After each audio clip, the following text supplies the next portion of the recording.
झालेलं नाहीये, पूर्णपणे पोरके झाल्याची भावना आहे ना.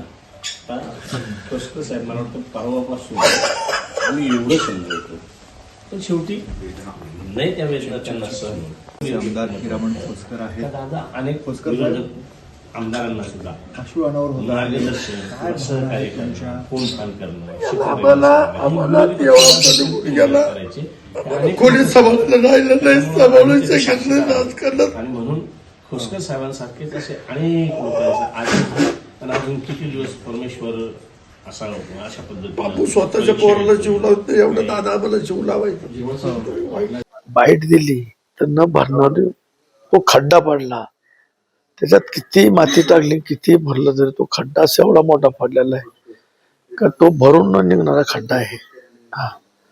त्या खड्ड्याला एकच या सगळ्यांनी एकत्र त्या खड्ड्याच्या कुटुंबाच्या पाठीमागे राहावं तरच तो खड्ड्याला काहीतरी दिला असेल. दादानी बोलण्यासाठी का आमच्याकडे ठेवलंच नाही, सगळेच घेऊन गेलं. खरं तर 12 डिसेंबरला 2 राष्ट्रवादी पक्ष हे एकत्र येणार होते.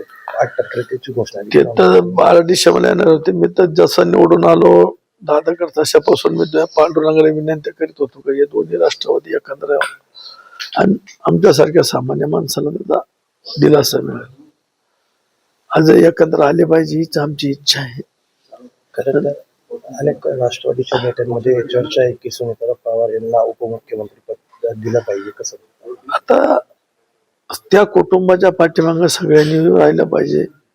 सन्मान्य शेम साहेबांनी सुद्धा न्याय दिला पाहिजे. शेम साहेबाला सुद्धा आमची विनंती सामान्य कार्यकर्त्यांची, साहेबांनी सुद्धा त्या कुटुंबाला सांभाळून घेतलं पाहिजे, त्या कुटुंबाच्या पाठीमागे राहिलं पाहिजे.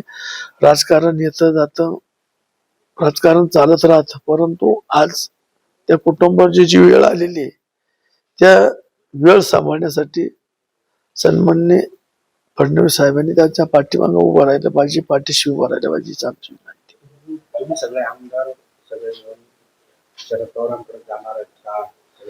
की दोन्ही राष्ट्रवादी एकत्र येतील? आमची तर विनंती आहेच, आम्ही जाणारच आहे. साहेबाला एकच सांगणार आहे की साहेब जोपर्यंत आता आहेत साहेबांनी त्या कुटुंबाच्या पाठीमागे उभं राहिलं पाहिजे. आम्हाला सगळ्यांना एकत्र केलं पाहिजे मोठ्या साहेबांनी आणि लवकरात लवकर हा निर्णय घेतला पाहिजे हीच आमची इच्छा आहे.